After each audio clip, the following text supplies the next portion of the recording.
Mic should be.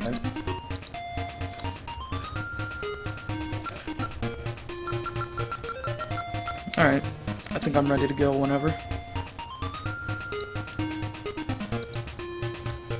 Alright. Alright, ready for the countdown? Yep. Alright. 3, 2, 1, go. Alright, so I am Leon P, and this is The Legend of Zelda Link's Awakening DX. I think the first thing that I should probably know about the speedrun is that the version I'm playing is the DX version, which is the reskinned re-release version for the Game Boy Color. Although it's largely the exact same game in the same engine, there are a few differences. Primarily the DX version has color, obviously, along with some minor content added in the form of the photo album pictures and the color dungeon, which you'll see later on. Also, it just looks prettier, and for that reason alone, primarily, is why anybody who really speedruns Link's Awakening picks up the DX version over the black and white version. Like any Zelda game, I'm playing in Japanese because it's faster due to text reasons. So, that's all I have to really say about that.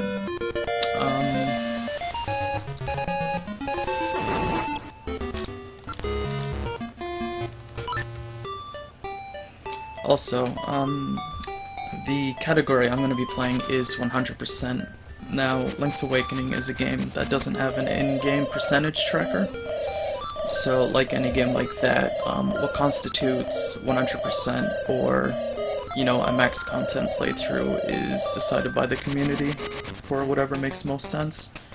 And for this game, 100% means you get all heart pieces, all of the photos, you do all the dungeons, you get every item, including the level 2 sword, which requires 20 of the secret seashells, and all 3 item capacity upgrades, which you get for your bombs, your arrows, and your magic powder. So you'll basically be seeing all the content this game has. Also, this is the first little RNG trick in the game. The Moblin is already not playing very nice with me. That was okay, actually. So, yeah, doing that, where you manipulate the Moblin to damage boost you across that gap, saves like 2 minutes from the normal routing, so it's unfortunate that you have an RNG block so soon into the run, but it does save quite a bit of time.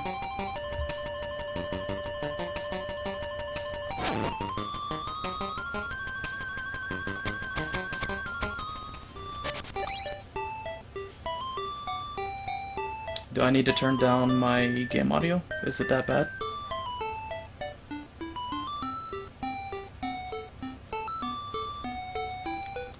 I'm not sure, I can hear you fine.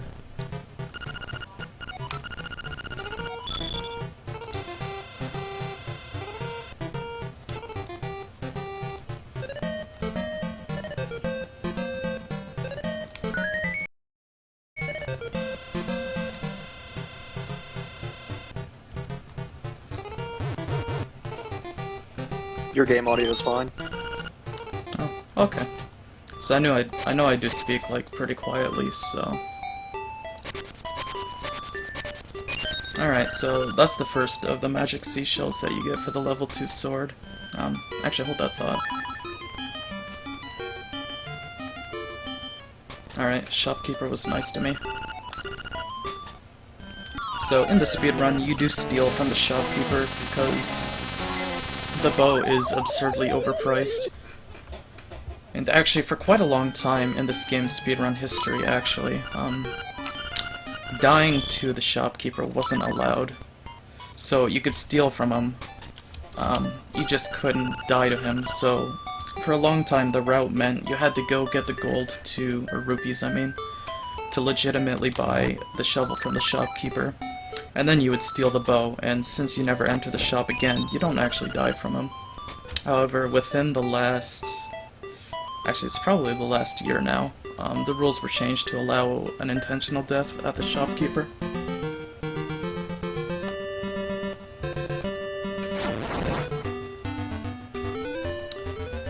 But yeah, back to those seashells I mentioned. Just as a fun fact, there are 26 seashells of those in the game that you can get. Getting 20 of them unlocks the ability to get the Master Sword, or Seashell Sword, or Level 2 Sword, depending on what you care to call it, at the Seashell Mansion. However, once you get the 20 you need, the rest of the seashells either turn into rupees, in the case of, you know, if you get them from chests, or they simply become unavailable.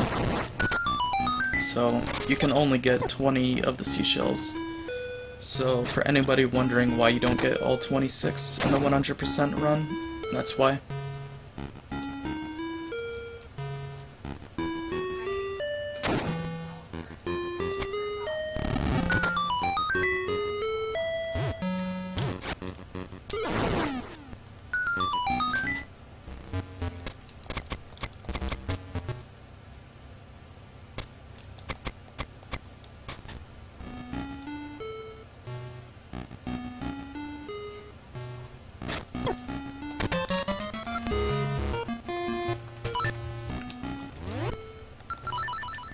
Alright, so we got the Rock's Feather, probably the most notable item in the game.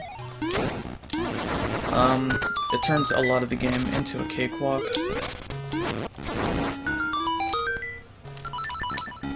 Also, this game also has the bomb arrow mechanic, which... Was it in Twilight Princess? I know that mechanic was in one other Zelda game, but it was only revisited once. That was Twilight Princess. Yeah, it's a pretty cool mechanic. Bomb arrows in this game are ridiculously strong, as you'll come to see later on. Do bomb arrows have the same damage, like combined damage of an arrow and a bomb, or just bomb damage? Just bomb damage. Okay, still pretty strong. Yeah. Oh yeah, Mugen Kira. This game has a lot of cameos and little nods to other Nintendo games, as you'll see later on. It has a lot of images from Mario games especially.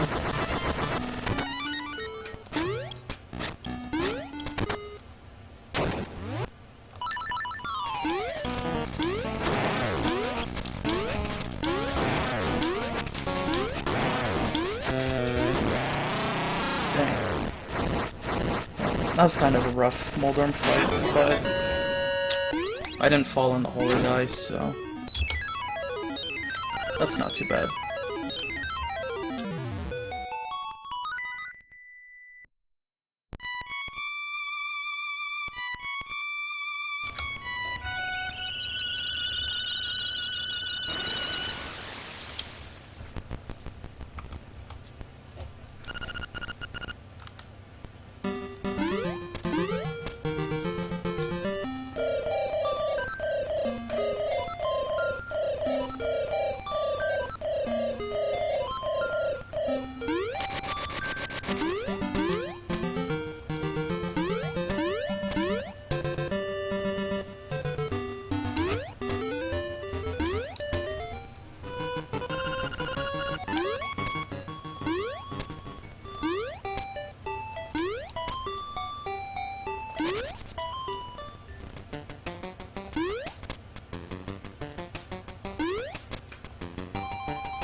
Leon, why don't you grab that heart piece on the way there? when you go by it the first time. It's a few frames quicker to get it on the return trip, just because of the way you have to move. It's really minor though, so it's not really anything of note, but it does save a few frames.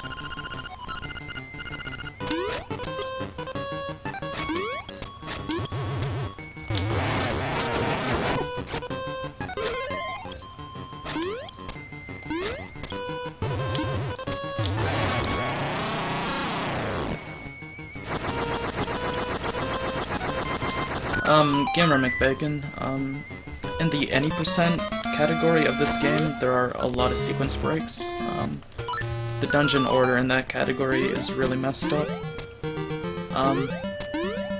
Actually, yeah, in this category as well, you do the dungeon order in a pretty funky order, just not as badly as any percent. Anyway, we got Bow Wow now. He's actually kind of a shit for the speedrun, but he's still pretty cool, I guess. He eats things.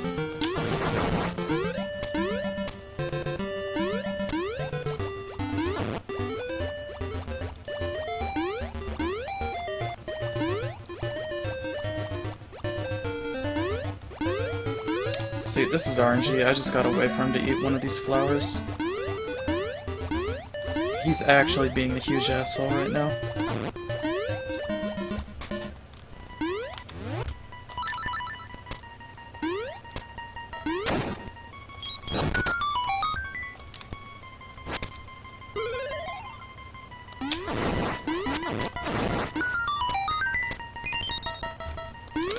Yo, Gucci Cabra, my dude. I'm glad you could be here, buddy.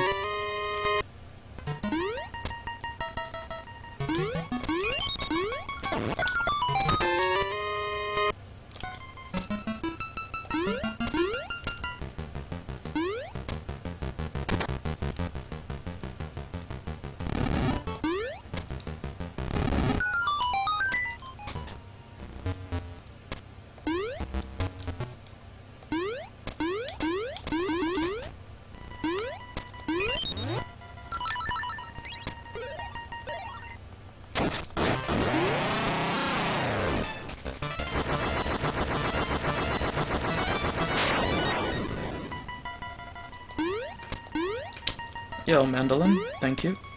I hope you enjoy it as well. Or rather, you enjoy me doing a playthrough of it.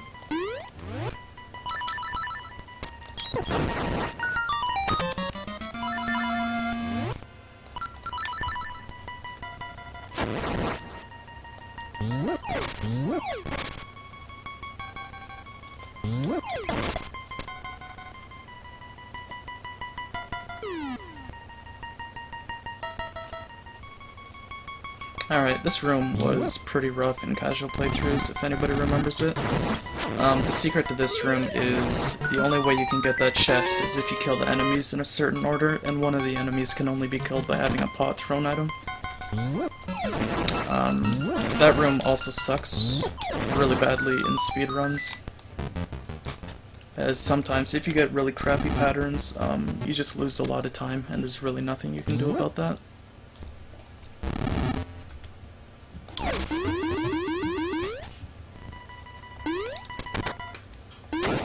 So, this boss actually has a cute little quick kill that was discovered by my good buddy Wanglicious. Normally the way this boss works is he'll go through a phase where he'll shoot a lot of fireballs at you, which takes a lot of time. And then, you know, you have to pick up his bottle and throw it at the wall, and you have to do that 3 times in order to kill him. But with this strat, you only have to do it once, and you can immediately break his bottle. And then you shoot a bomb arrow at him, and then you kill him really easily. I explained that pretty poorly, unfortunately, but I didn't actually have much time to talk about it, so... yeah. Now, if I were to do that normally, I would have had to sit through 3 of those fireball phases, and the second phase, where the bottle was broken up, would have taken a lot longer, so that turns like a 2-minute boss fight into like a 15-second one.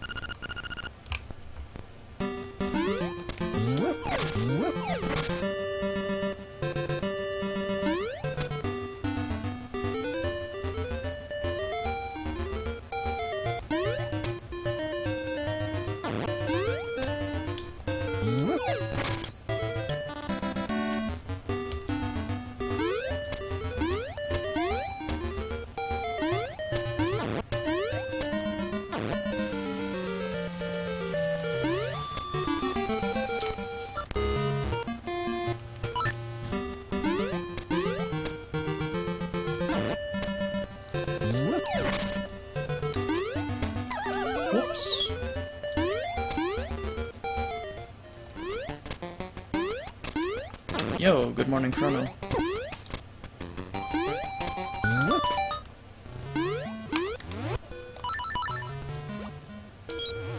So yeah, if you also noticed, this game, unlike, say, Link to the Past, for example, the item slots, where, by what I mean where the items are placed, isn't static, like in Link to the Past. Each item can be placed in different slots depending on, you know, where you want to put them, what order you got them in, and whatever. So, a good chunk of higher caliber optimization of this game comes from being really clean and quick with your menuing. And I like to think I've gotten pretty decent at it. So, that was the first capacity upgrade. That was the bomb upgrade. So, that's one of 3 you'll see in the run. Also, this is the first of the picture cutscenes. They're really, really cute. I like them a lot. And they're like a really good chunk of why I love the 100% category of this game a lot. As you don't see any of these in the any percent speedrun. And the pictures are super adorable.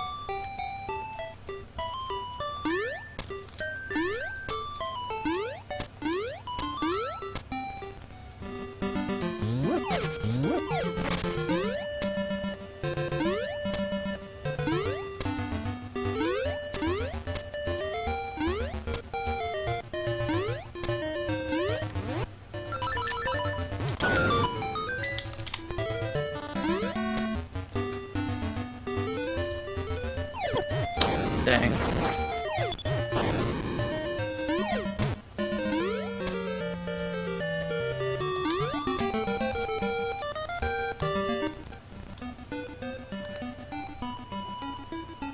Alright, so this is the second of the picture cutscenes. I'm not actually really a fan of this one at all. It kinda sucks, to be honest. And if you'll notice, the castle that is right behind this picture cutscene, in the casual playthrough of this game, you need to go into that castle by doing an item trade sequence, and inside that castle you get 5 golden leaves, which you use to get the key that you need to go into Dungeon 3. We skipped that entirely in the speedrun by doing this cool trick right here. Alright, that was actually an exceptional Richard skip. So it's called Richard Skip because you skip the side quest you need to do in order to get the key by the NPC Richard, so that's like a good 7.5 minutes of the game just cut out by that trick.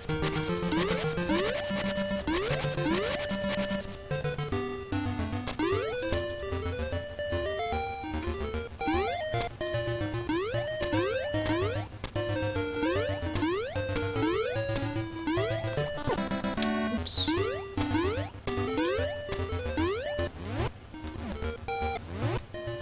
Also, this wouldn't be a Zelda speedrun without pause buffering, so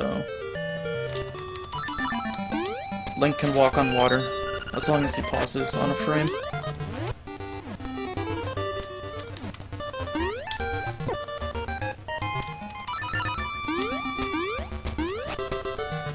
And now we can clip into the keyhole to avoid having to walk around to the other end of the entrance. And we're in Dungeon 3.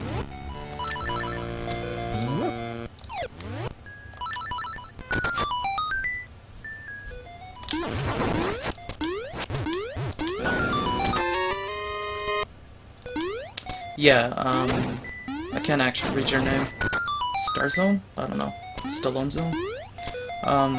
The trick is basically, if you pause on the right frame, while near a screen transition, you're able to actually screen transition anywhere but north, if you've paused on the right frame on the ledge. You can use it to do the water jumping that I just showed, and,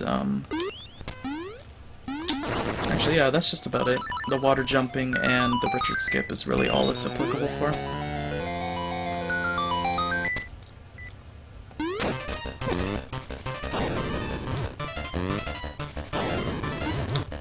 Anyway, these bosses are busted as hell. You kill one of them, and the game thinks you've killed both of them if you leave the screen and come back, so... In the speedrun, you only have to fight one of them.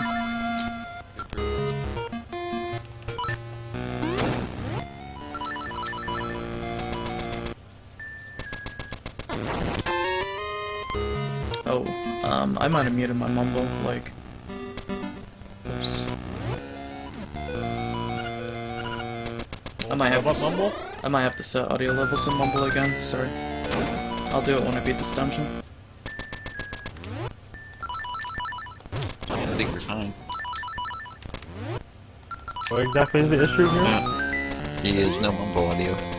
No, Oh. I do have some mumble audio, it's just, I accidentally muted it a lot when I was I hear muting it. my game player. Oh.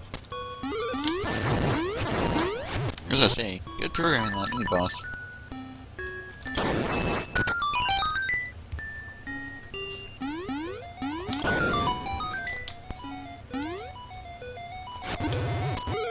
Dang, didn't get the Q cycle.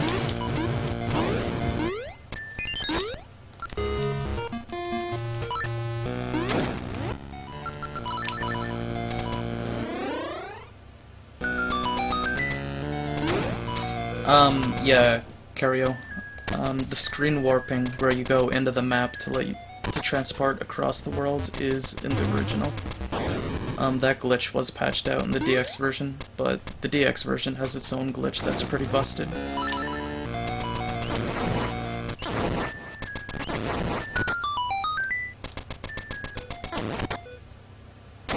Alright.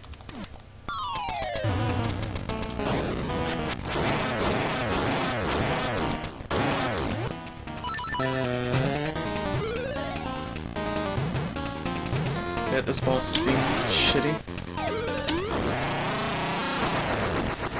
Oh well.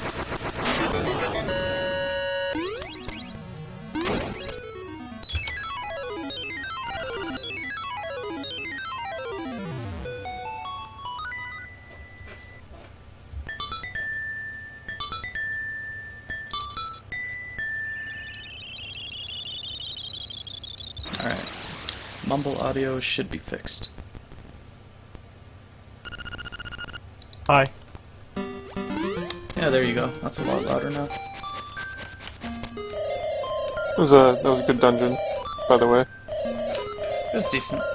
I accidentally walked out of it. Yeah, I'm actually not doing too bad.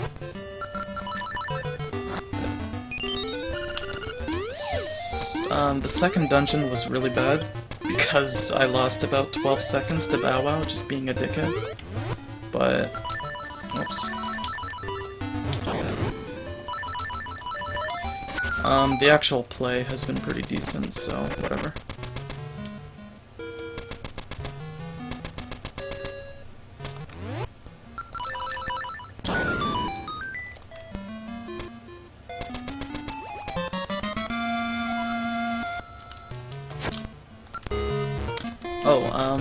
So basically, like I was talking about earlier, about the castle side quest and the item trade sequence, usually you need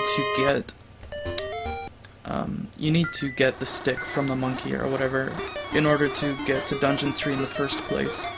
However, in the speedrun, we're able to sequence break that entirely by doing that little trick. And a side effect of that trick is that when you exit Dungeon 3, the game thinks you have the stick from the trade sequence, even though, like, you haven't done any of it. Just because, you know, shitty checks and balances. Or checks, I guess. Checks and balances is something else entirely.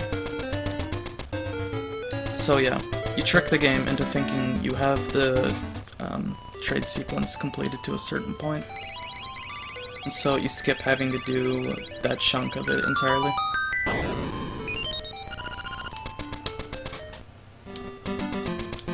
Oops.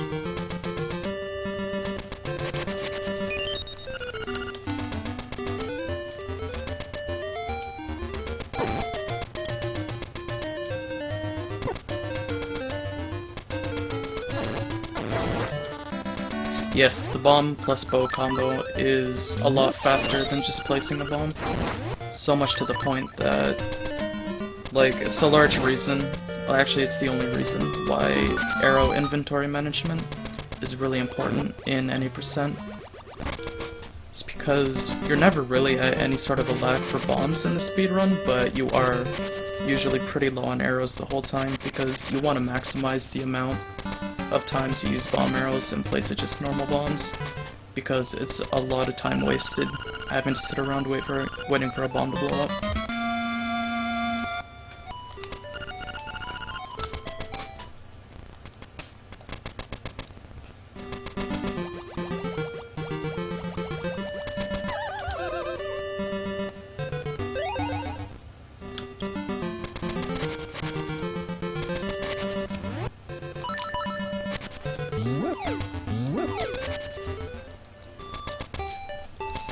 You have to press both of them to do the combo.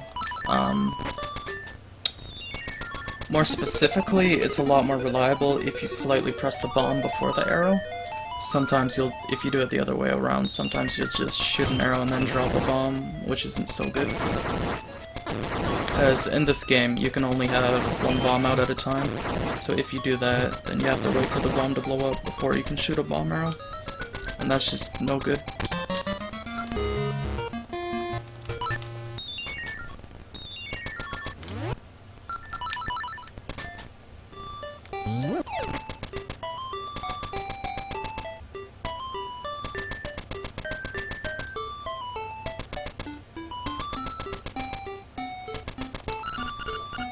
Alright, so this is the fishing minigame. We'll see how my lunker strats are.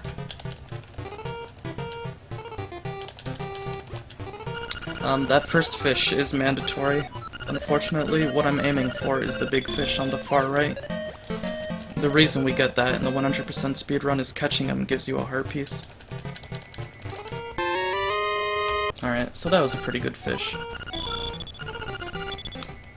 So, catching him gives us a heart piece, so that's why we do him in the 100% run, but I think I just said that, so...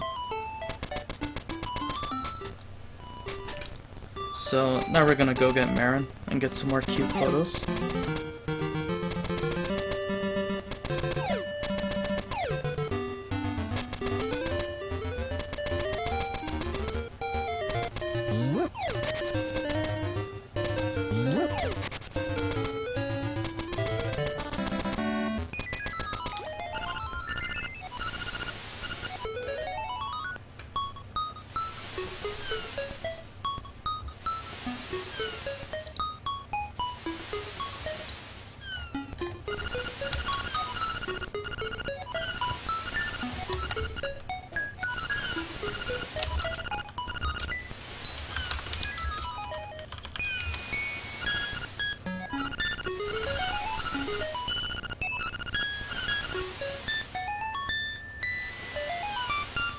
So this is a pretty cute cutscene.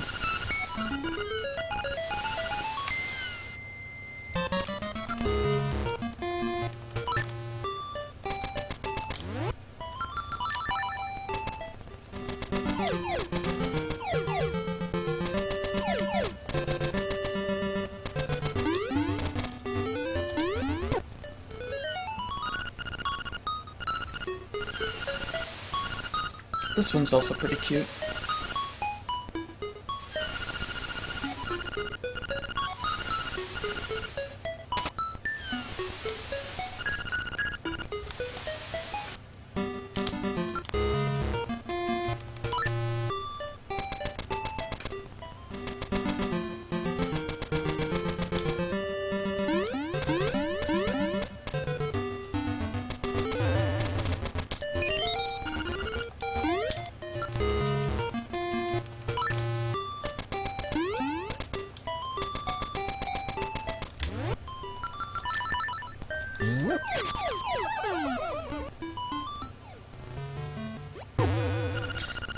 Now, that cutscene actually is dependent entirely on having Marin out, you know, during the Marin sequence, and not moving as soon as you land on the ground. I've actually screwed up that cutscene a few times before by trying to move immediately after landing on the ground.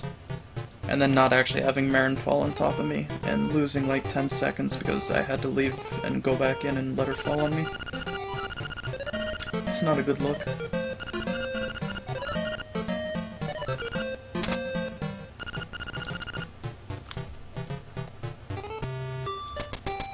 Yeah, Link's out on a nice date.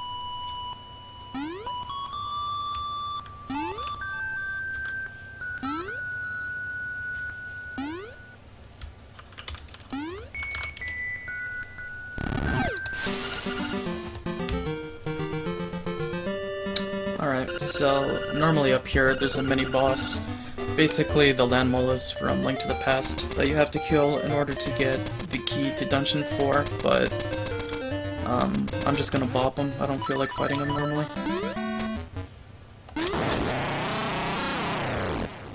So he's dead.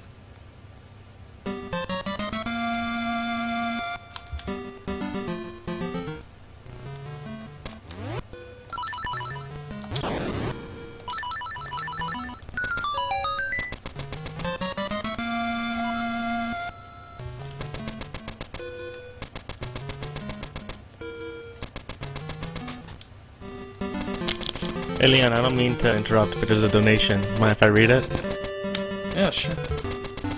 Alright, so we have a donation from Massister. He donates $75.02. Had a lot of fun with my runs today. Unfortunately, it seems like donations have stalled a bit. I want to get things going again, so I'm putting this towards Blade Wolf DLC. Right, I've also donation incentives coming along. One is for the Metal Gear Rising Revengeance. It's either the Jetstream Sam DLC or the Blade Wolf DLC. We have some for Super Mario Galaxy. I don't know if that's over or not. Can you confirm, Worm? Is Worm even here? And that's really it.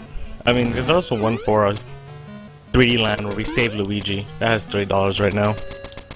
So, thanks again, Master and everyone watching. And I'm sorry to interrupt, Leon. Please continue.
Alright, so earlier after I beat Dungeon 2, I went out on my way to walk towards this warp tile, and that's because activating that early saves you like half a minute in travel time for this.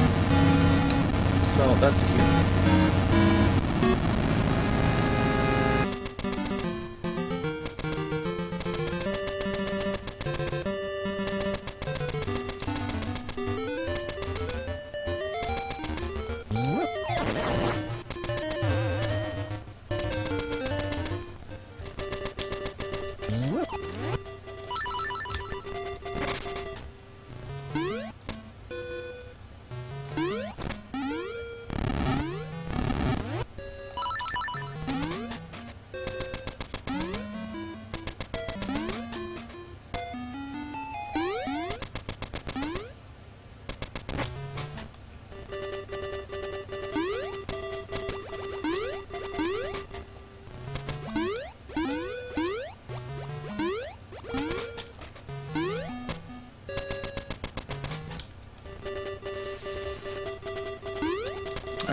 So this is probably one of my favorite NPCs. This is Vittles guy. You give him a pineapple and he just freaks the hell out. And you get a flower in return. And now he is gone.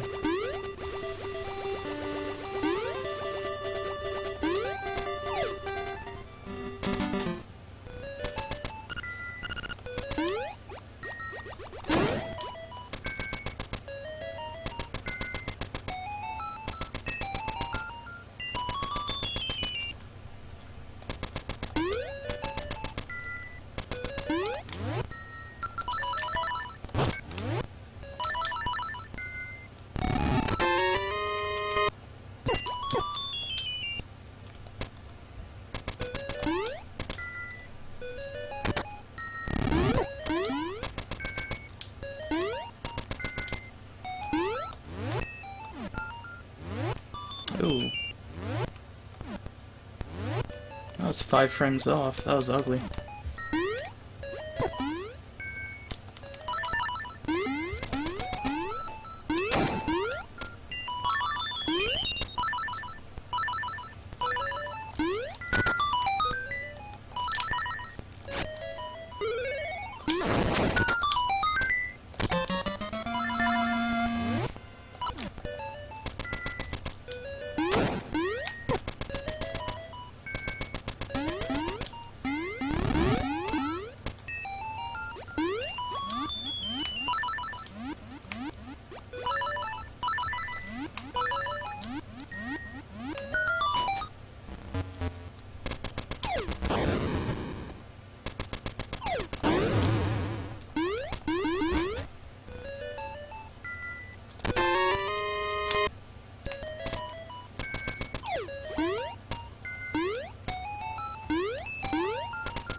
Alright, so this boss is pretty hard.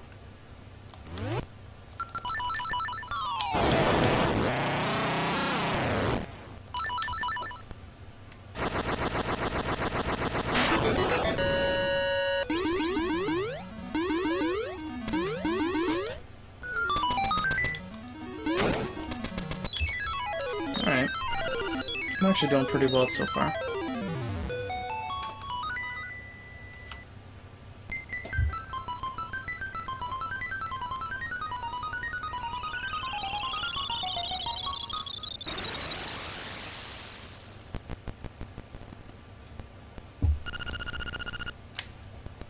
So yeah, bomb arrows are very, very strong.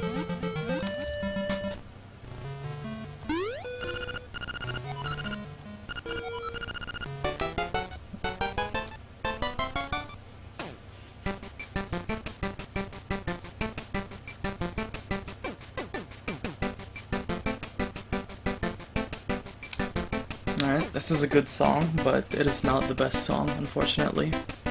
So you'll have to stick around to hear that. It's quite a treat. Can I read a couple donations real quick? Yeah, of course. Alright, we've got a donation from Zero V. Unfortunately, while I've been busy for most of this weekend, I really wanted to see more of the 502er stream. Put this 502 times 2 to Dog-Shaped Robot Buddy DLC, which I think is Blade Wolf. So that was $10.04 from Zero V. And we have $55.02, sorry, from Toad King. If I can't go fast, I might as well be dead. Put this toward Jetstream Sam DLC. I will get an updated total for the bid war for Blade Wolf and Jetstream Sam at Jetstream Sam. Alright. This is Ghost Buddy. He's not actually a buddy, he's really obnoxious. This noise is the worst, and you're gonna hear it every tile for like the next minute and a half.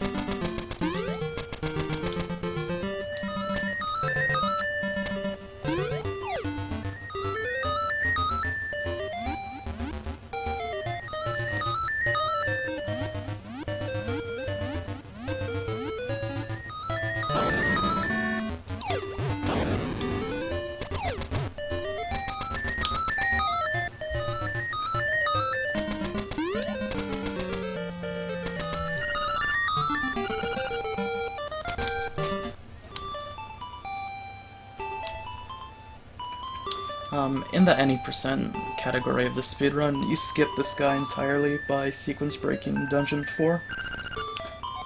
And the way you do that, in any percent at least, is you go to Dungeon 4, you get the dungeon treasure, and then you just leave the dungeon and continue the game normally. And then just save Dungeon 4 for last, so the ghost never spawns, and you never have to do his optional side, or his side quest, which normally would be mandatory. But in 100%, you need to do his little side quest in order to get a photo with him, so you need to do that.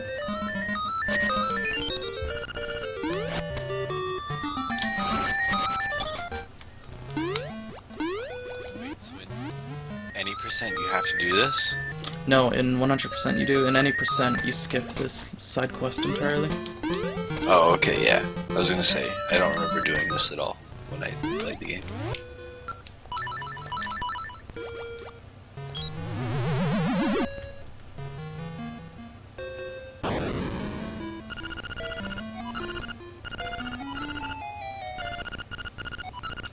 Still the best noise.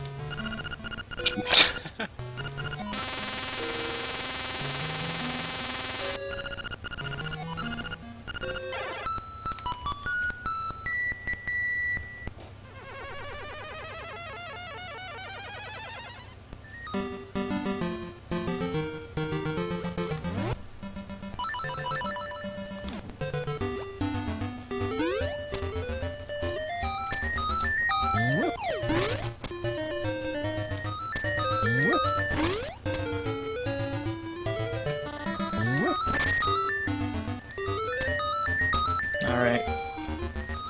Now we're done with him.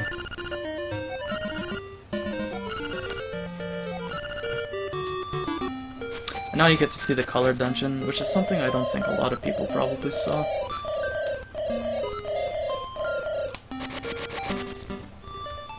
Alright, so this is probably one of the weirder parts of the game. Just taking a nice happy photo next to our ghost buddy's tombstone.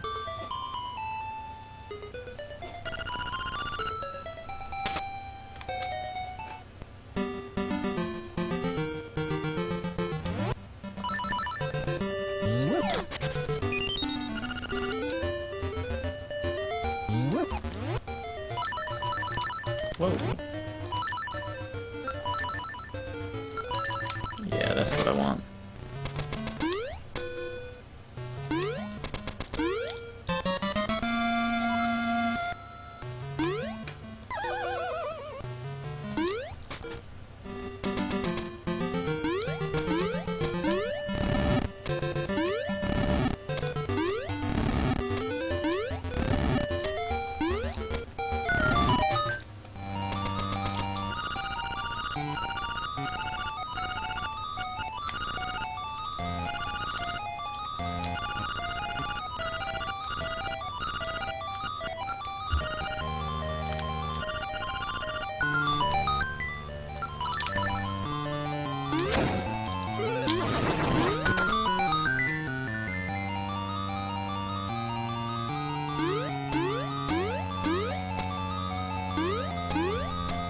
So fun fact about this dungeon, it actually was planned to be in the original Link's Awakening.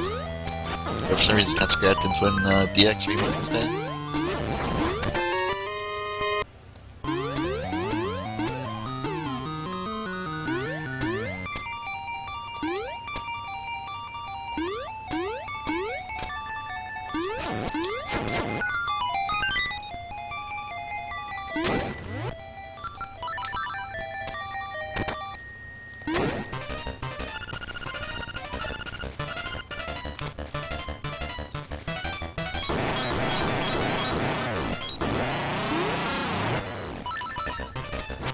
So yeah, most of the bosses in this game are pretty much pushovers. Stark contrast to Link to the Past, where the boss fights can actually be really deadly. This game is not like that, unfortunately.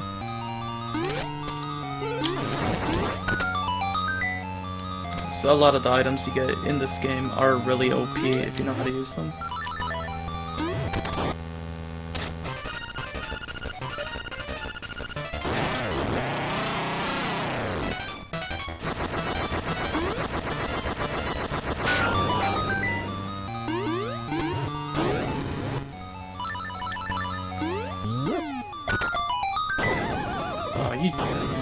What a dickhead. Alright, this is probably one of the worst rooms in the speedrun. You're completely at the mercy of the starting positions of all these dudes. I actually got not too bad of a spread. Could have been better. But whatever. I'll take it.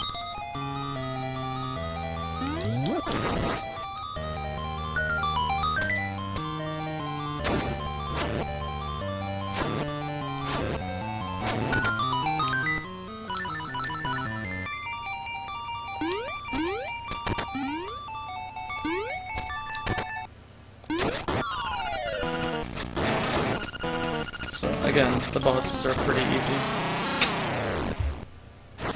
Alright, let's see.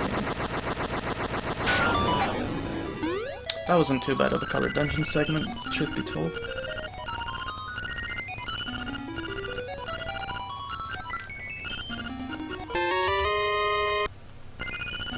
The bow is very OP, bombs are very OP, the bomb arrows are pretty OP, the fire rod is also really strong. Did you explain why you get the blue tunic? Yeah, it's faster than the red tunic. I see, thank you. Makes you do more. Because the red damage, tunic right? is actually slower than the blue tunic.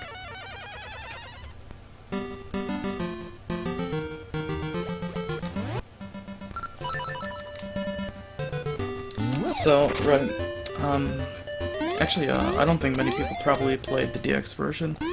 When you complete the colored dungeon, you get the choice of picking two colored tunics, red or blue. Red gives you the effect of having 2 times sword damage, however it gives you the unfortunate effect of having this weird sort of knockback effect on all the enemies you hit, meaning quite a few enemies take a lot longer to kill than they normally would. So that's primarily the reason why I say it's slower than the blue tunic.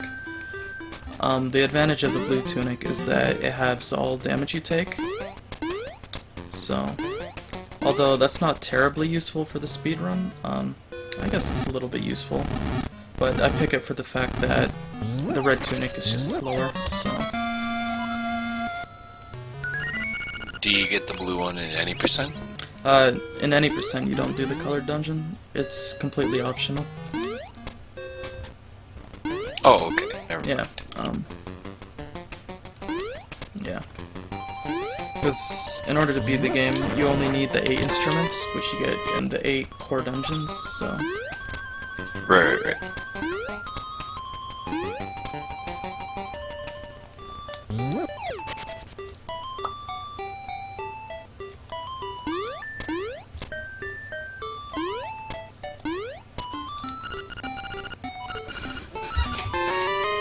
Alright.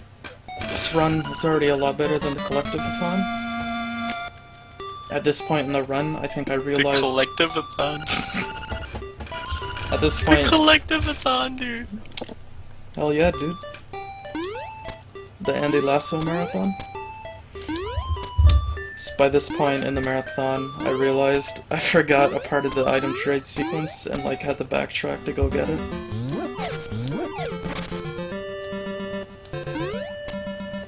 The Collectivathon. Yeah, isn't that what it was called? Yeah, you're the collective. Collectathon? Collectivathon makes sense to me. What's your issue here? Get in the bag.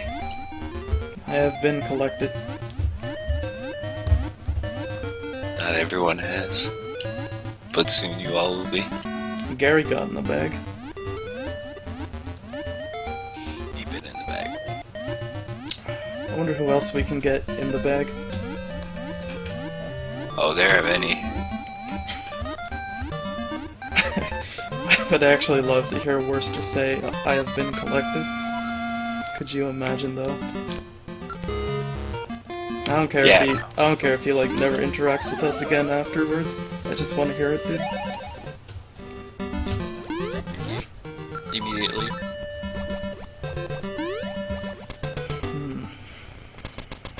Alright. Where the heck am I going? Alright, I know. Alright, so upcoming is like the only regional difference that exists in the game between Japanese, PAL, and American. outside of, you know, obvious language differences. Oh.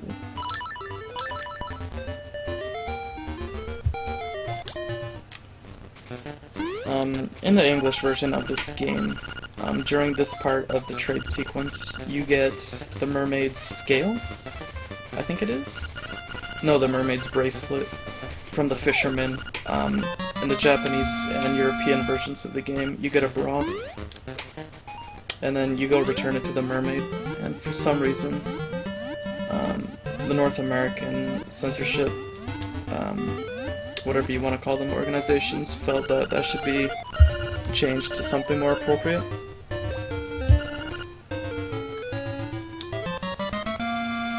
So it changes the context of the scene quite a bit when you see Link returning a bra to her and diving underwater, presumably to give it back.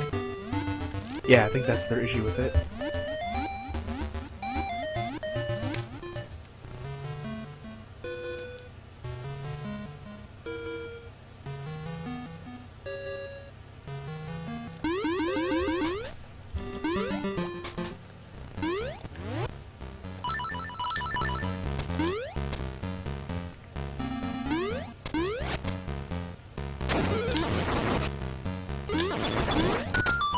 Dang.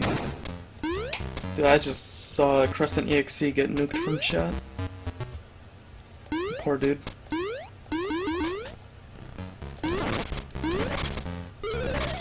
Correct.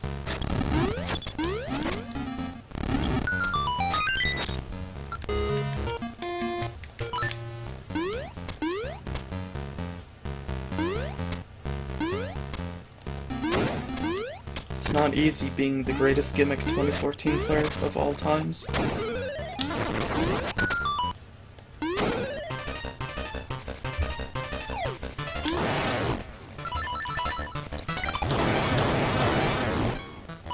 So this is the Stalfos boss in this dungeon. He also makes an appearance in basically the exact same way in Link to the Past. The gimmick with this dungeon is that, unlike the other ones, you have to repeat fight him 4 times. However, you need to do each fight in a certain order, so a lot of time, potential time, gets wasted because of that.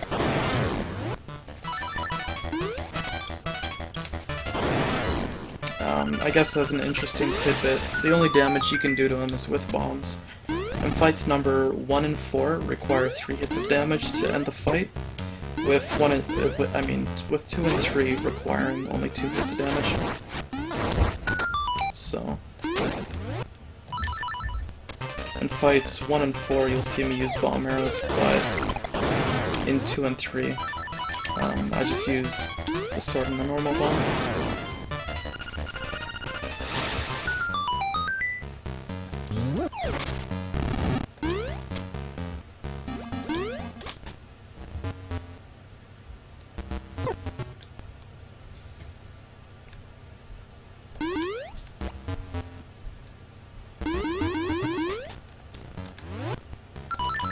So this is a bit of a tricky jump, I guess.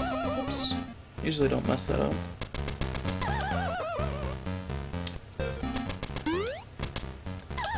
Damn, dude.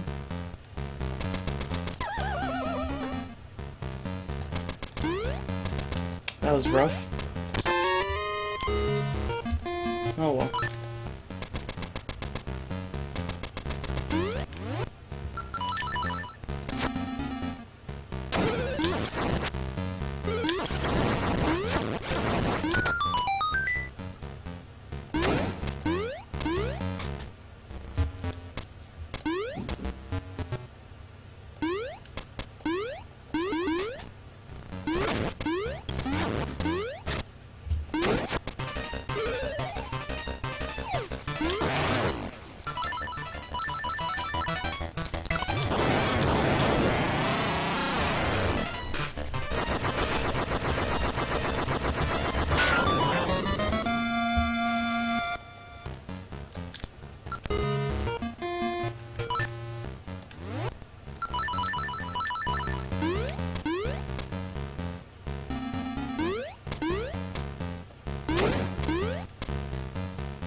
Not bad luck on the boss. Yeah, it's okay. I got bopped hard by a really easy trick.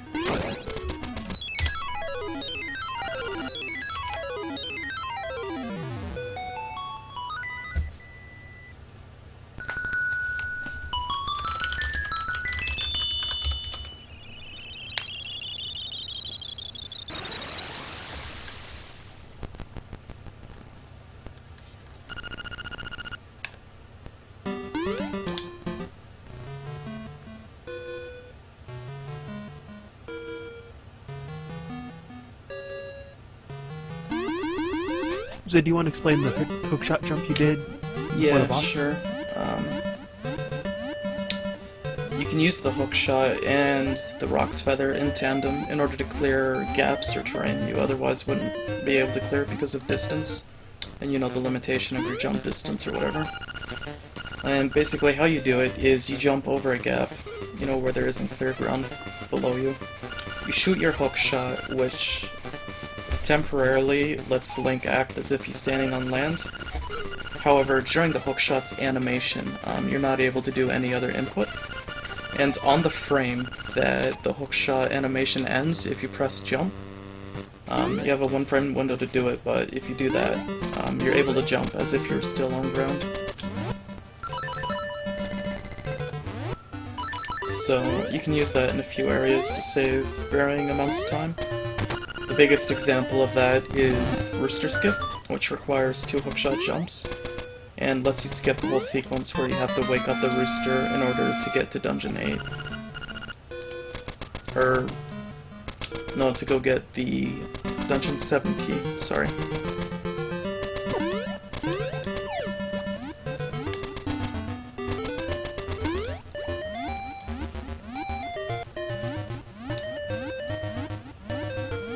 Unfortunately, I haven't been able to find many more uses of it in the run.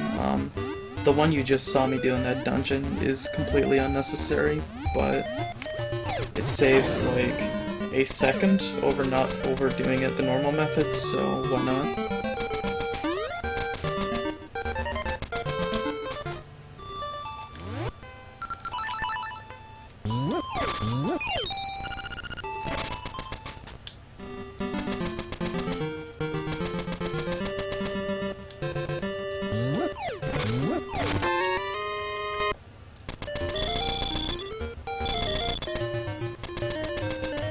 Alright, so I'm about to go get the boomerang.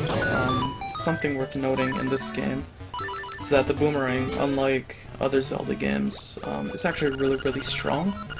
It is the strongest item in the game, and we use it to one-shot the final boss. For a frame of reference, if you want damage values in this game, the level 1 sword does 1 damage, and, oops. And each modifier on top of that is multiplicative, so if you do a charge attack or a dash attack with the level 1 sword, that does 2 damage. If you do that while you have the red tunic, that's 4 damage. If you do all that while you also have the piece of power, that's 8 damage. The most damage you can get with a sword is the red tunic, a slash attack or charge attack, with the piece of power, with the level 2 sword, and that does 16 damage overall. The boomerang does 32. Also, I'm getting bodied by holes.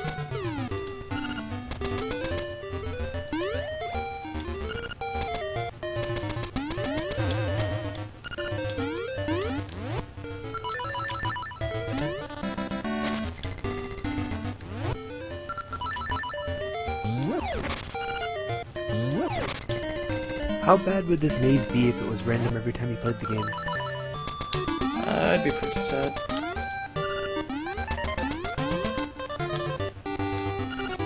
Although I guess the signpost order is probably in the shittiest it could be, so a random array would probably be a lot more efficient than what I have now, so.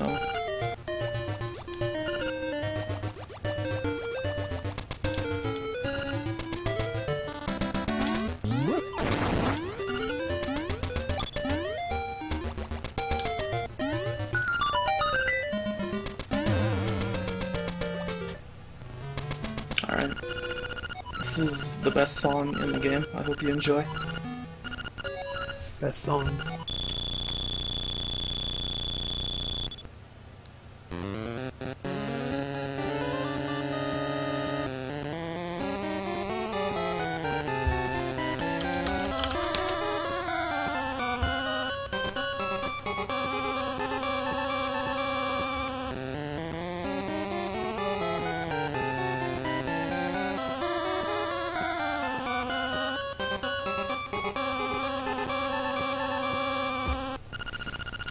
Dude, messing up on the signpost maze feels really bad.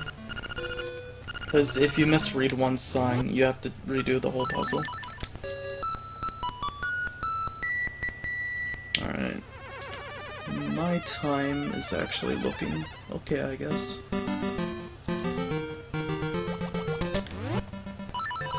I did boot up some splits, but I think I booted up the wrong ones, so I have no idea how good they are.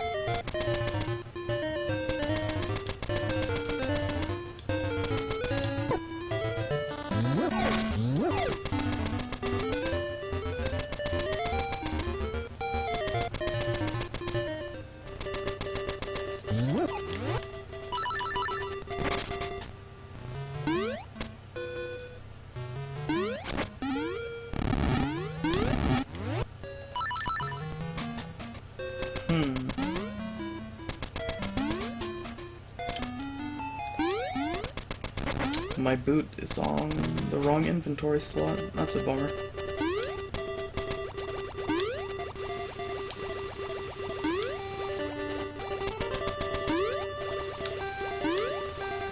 Alright, so this is Rooster Skip upcoming. It just requires 2 hookshot jumps.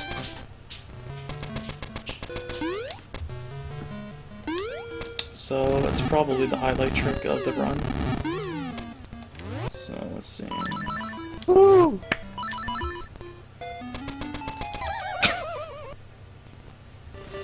Oh, this is gonna be rough.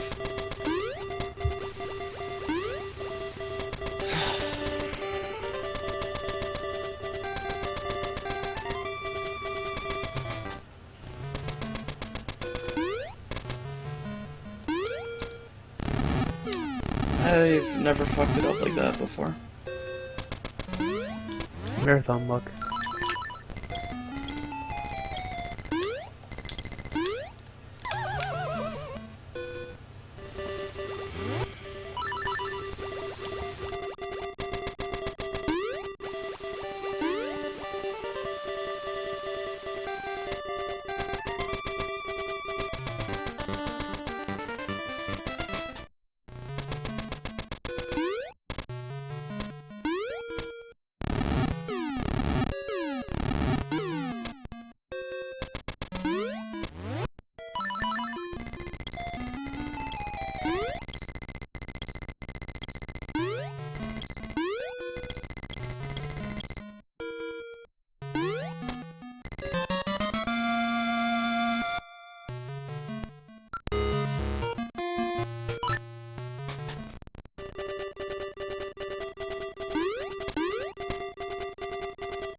Alright.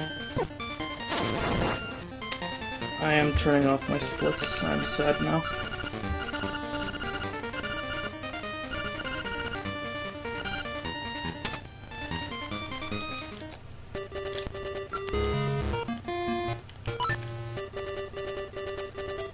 Rip photo guy.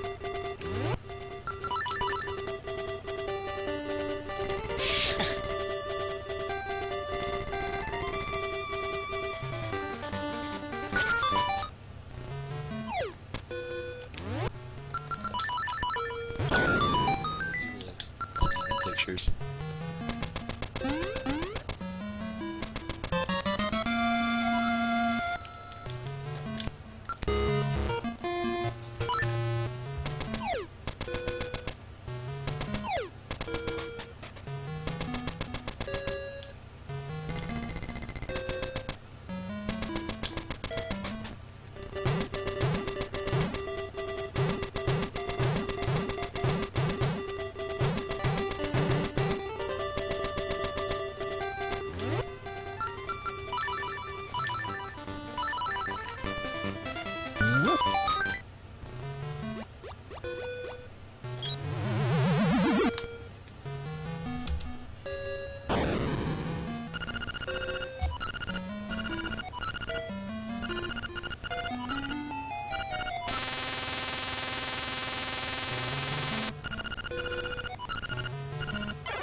I always like the entry into that one cave where you drop a bomb and then you run around the rocks. I thought it was a really cute idea. Saves like 2 seconds or something.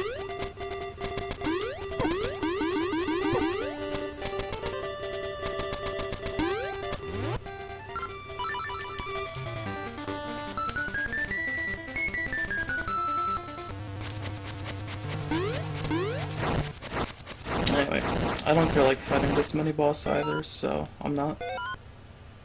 So we'll see that guy.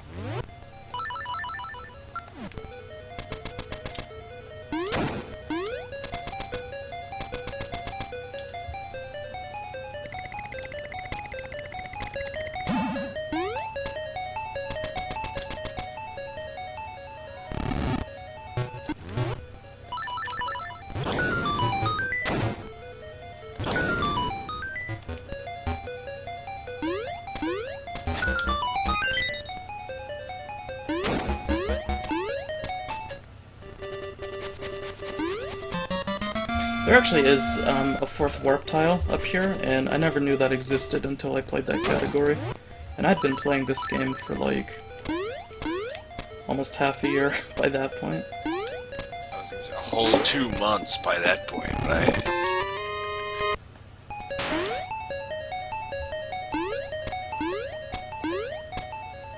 That's still pretty cool, huh? Like, you always learn something new about the game. Yeah. He hasn't been playing this game for like any time.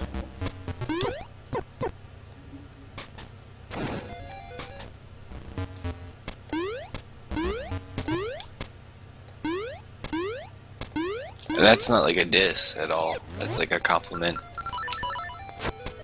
Oh yeah, I get you. Come a long way, huh? Or a short way really fast. Which is the idea here. Hey, it's that dude we boxed with. And now he's dead. Bring in a sword to That's a why you fist don't. fight.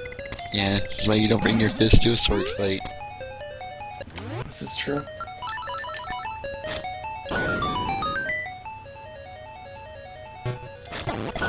Also, what up, Sumi?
Almost fumbled that one away. That's okay. Good recovery.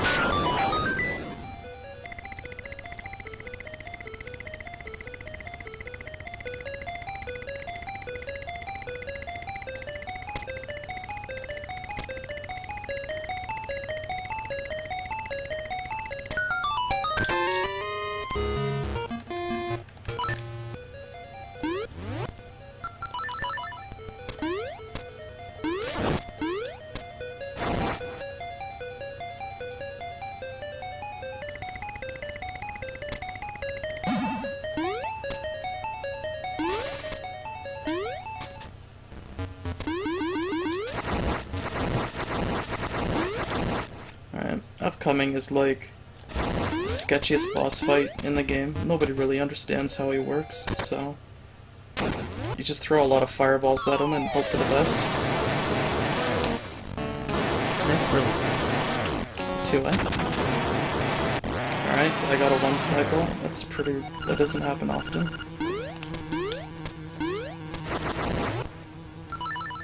Holy shit, I think that was the fastest I've seen you kill him.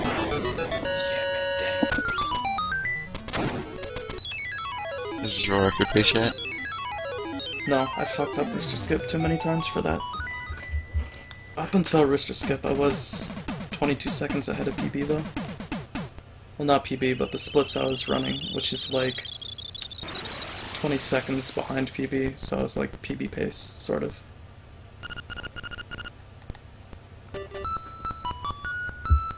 It was a good run up until then.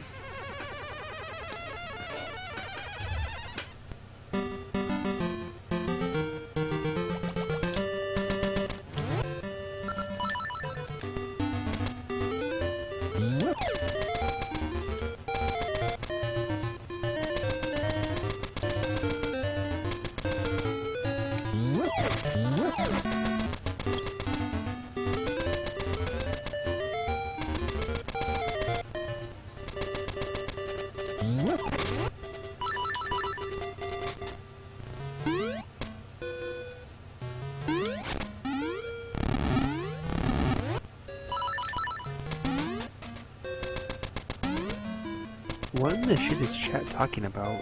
I don't know, dude.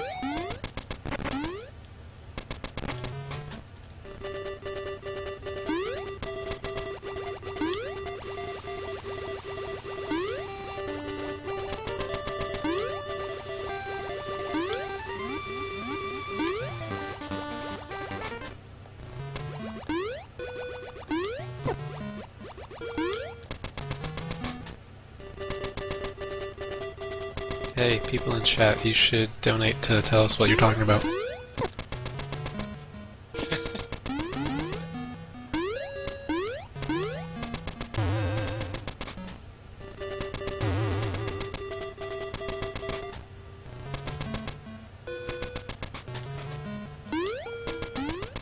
So did you ever think about how LADX is like a metaphor for streaming?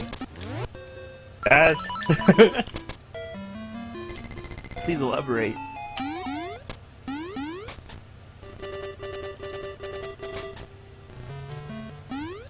Alright, well, I guess I'll see you later, man. Alright.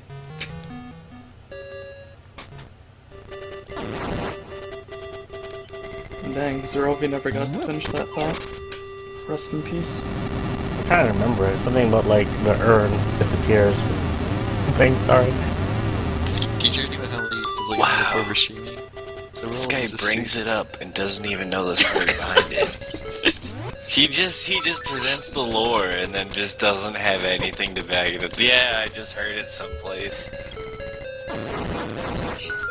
Chatcast calling me the fuck out.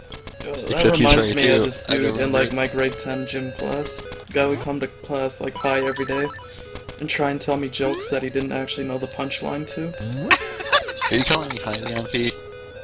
Maybe, dude.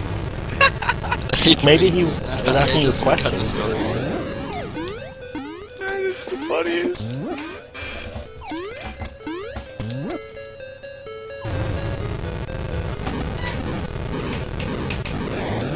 There's like no terrible, like there's, oh man, it's so awkward when just somebody's trying to tell you a joke and there's absolutely no punchline. Did I say the quote though, or are we past that? I just We're found past it. that. We're just It's gonna dead. talk about Don't worry Kingdom about it. Hearts Nation jokes. Damn it. I tried so hard. Got so far. Oh, But in spaghetti. the end. But no. That We was have, Fuck nice. you. we have a donation from Akito10. Put this towards Runner's Choice, and he donated $10. Thank you very much, Akito10. Dang. Shout out to Akito 10, he is a fricker. So what is Runner's Choice then, Alpal? I don't know. What are my choices? You can donate to some 4 different stars for Super Mario Galaxy, and I don't know them off the top of my head, but I can go look it up if you'd like. And you can donate towards Blade Wolf or Sam DLC for Metal Gear Rising. And note, if you go towards Blade Wolf, you're helping crank Gamer McFagin. I'm dying inside. Sounds like a good choice. This is the sketchiest one. Oh, there we go. Alright, so this is like another hookshot jump. Hope I get it. Although it's not as hard as Rooster Skip. It's more visually impressive, so people like it. And there it is. It's not really that hard, but people think it's cool, so that's good. I clench every time you do that, man. Excellent, got clear.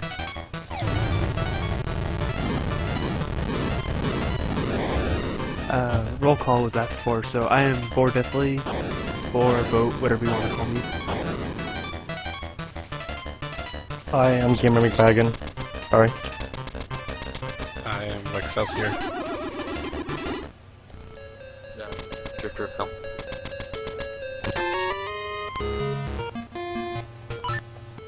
I'm Sean Cass.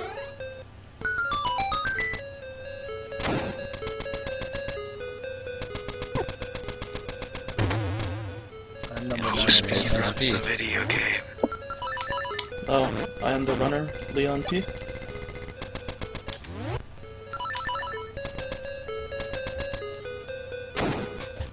Alright, so this boss has a cute quick kill, because if you notice, we did Dungeon 8 before Dungeon 7, so we're able to use the item from Dungeon 8 to just make this boss a total joke, who was otherwise actually pretty difficult in casual runs. No, I am Spartacus.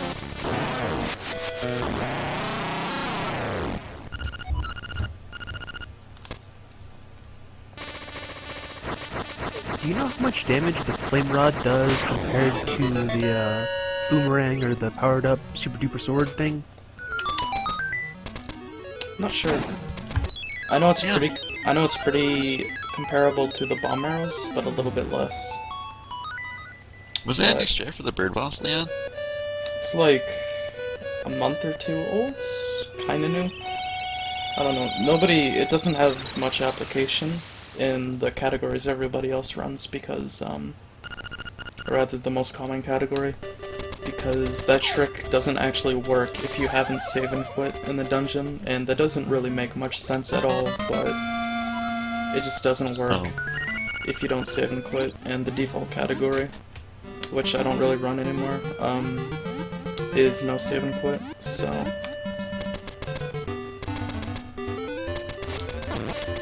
I see, usually you shoot left and right, not straight down. That's interesting. Yeah, that's the normal strat, but it takes a little bit longer. About 10 seconds. We have a $10 donation from Sumichu. Yay, Leon P. Heart. Thank you very much, Sumichu. Thank you, Sumi. Alright, this is the last picture. Just a cute picture with our Zora buddy. I'm not sure why Link looks so weird, but... Maybe the Zora is, like, feeling up Link's ass. Who can resist, right?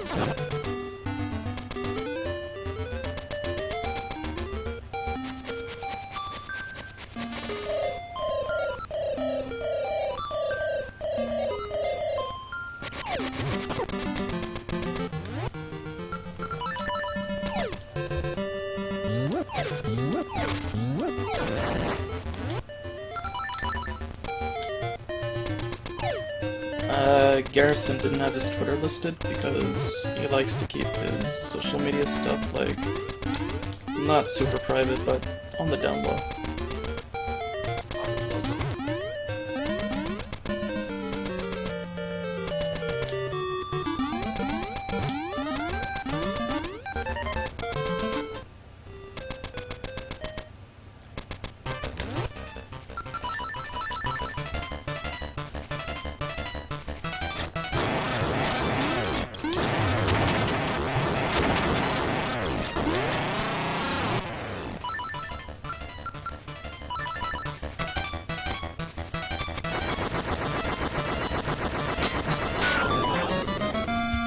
I like how you kill that guy in the middle of the air.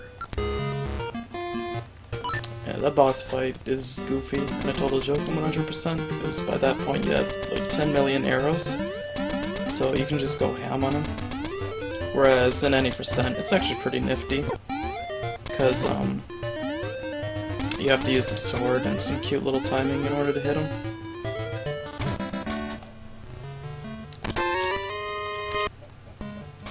Alright, so that is hopefully the last seashell. I have had a few runs where I've forgotten one. And they always happen in the same way, so... I have the suspicion that there are a few instances where if I save and quit too quickly after getting a seashell, in certain areas it just doesn't accredit you with the seashell in your inventory, so I hope that doesn't happen. It does happen once in a while though, and it's a bummer.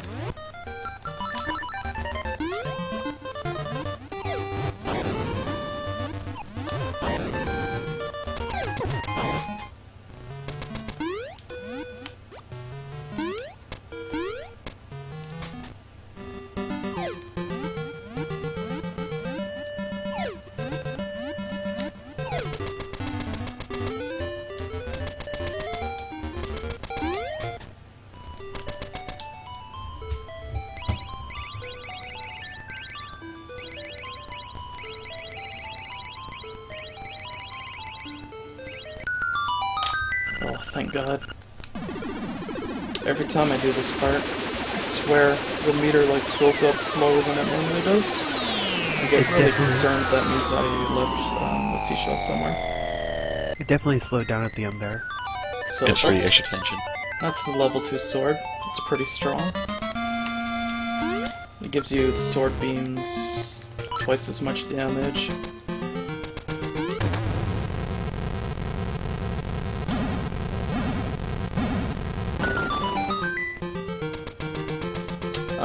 In 100% Stallone, you do the Face Shrine, or what you call the Mask Dungeon last. Actually, both categories have really wonky dungeon orders.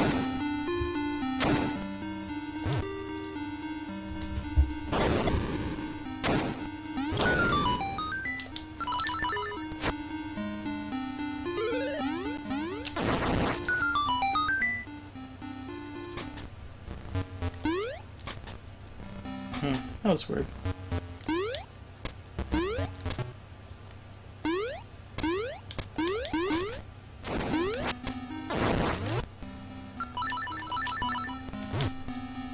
Ooh, that might not hit him.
Now to place your horse head bits.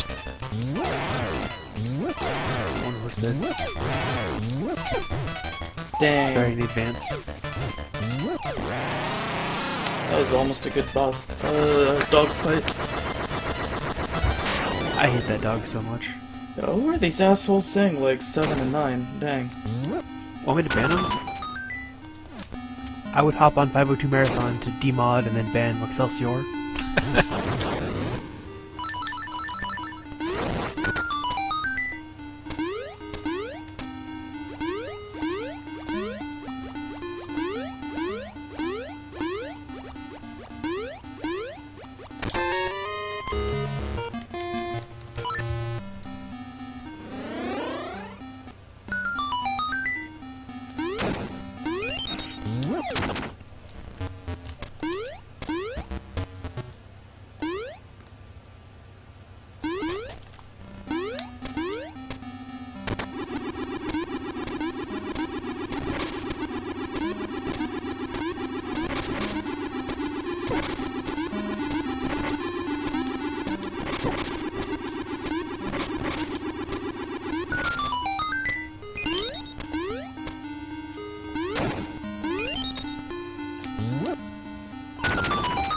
Alright. Let's see.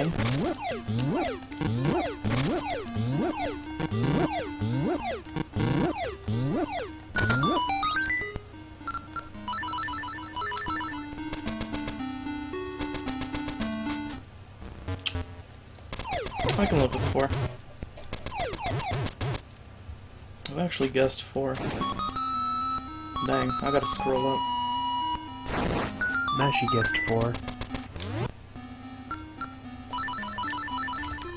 Damn, I was close. Alright, unlike the first, Dodongo fight, you have to kill both of these dudes, so... It's actually really easy, though.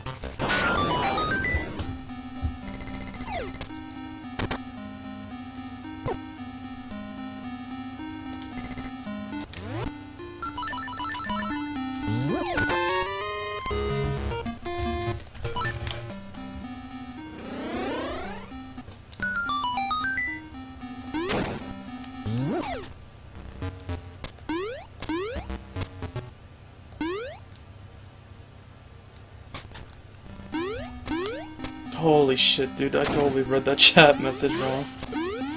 Same, I was about to time someone out for a long time.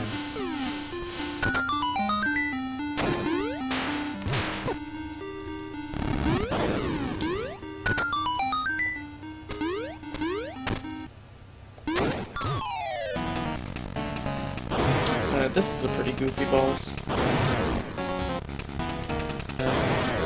You take most of his health away before the fight even begins.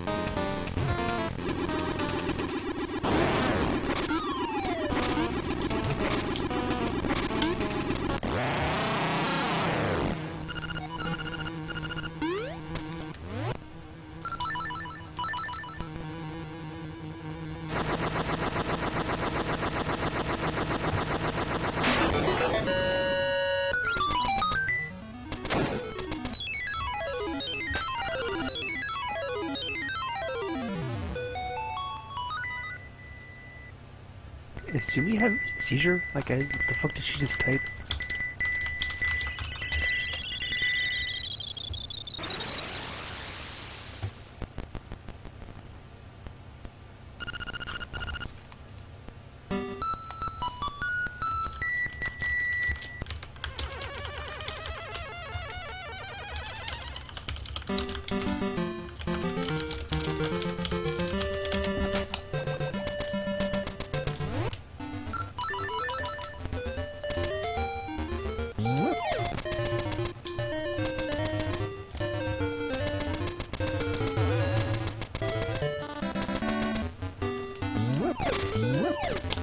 Dude, my favorite instrument is probably the drums. Or the conch horn. Conch horn? I don't know, dude. I don't know instruments. You play either? Nope. I hear Leon plays a mean skin flute, though. What?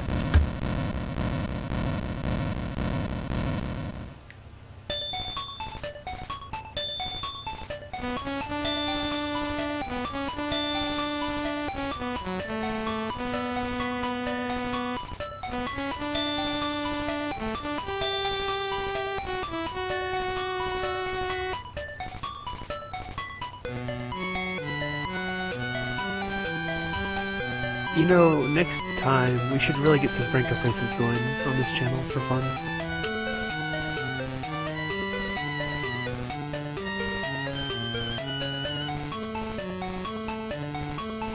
Done.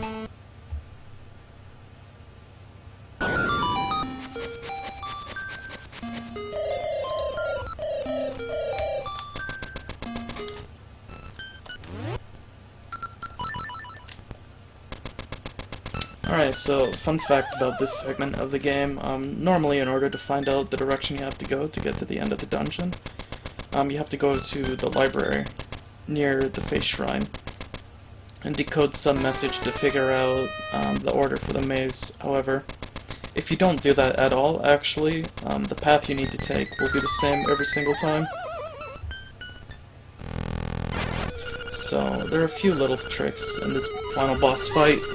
The first form has a quick kill that requires a sword slash with a 3 or a 5 frame window, followed by another sword slash with a 1 frame window 20 frames after the first one. So, I'm not totally consistent at it, but yeah, I got the first phase of it, but not the second, so that's okay. That's typically what happens.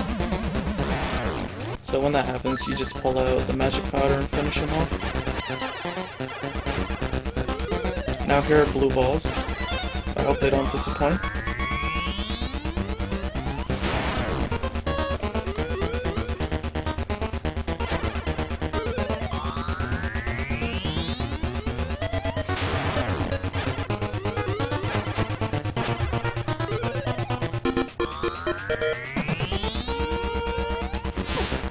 Alright.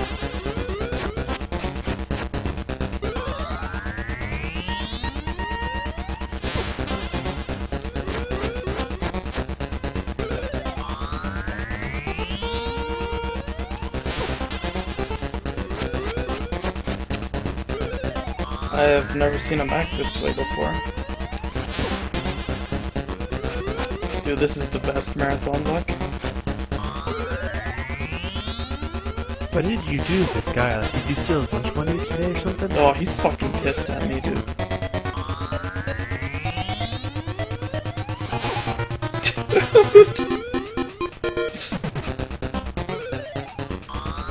Highlight worthy so far. So that was 6.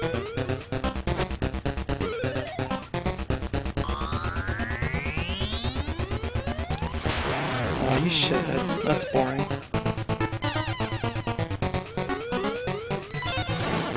How dare he not give me that Alright, so fucking that's another cell quick phone. kill with like a 3 frame window. That was really easy.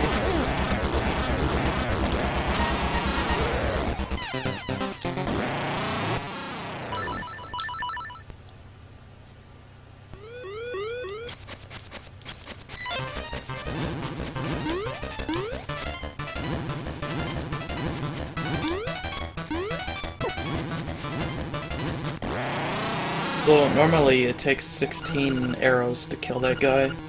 It just takes 1 boomerang shot. This thing's OP. Also get ready to time. Time.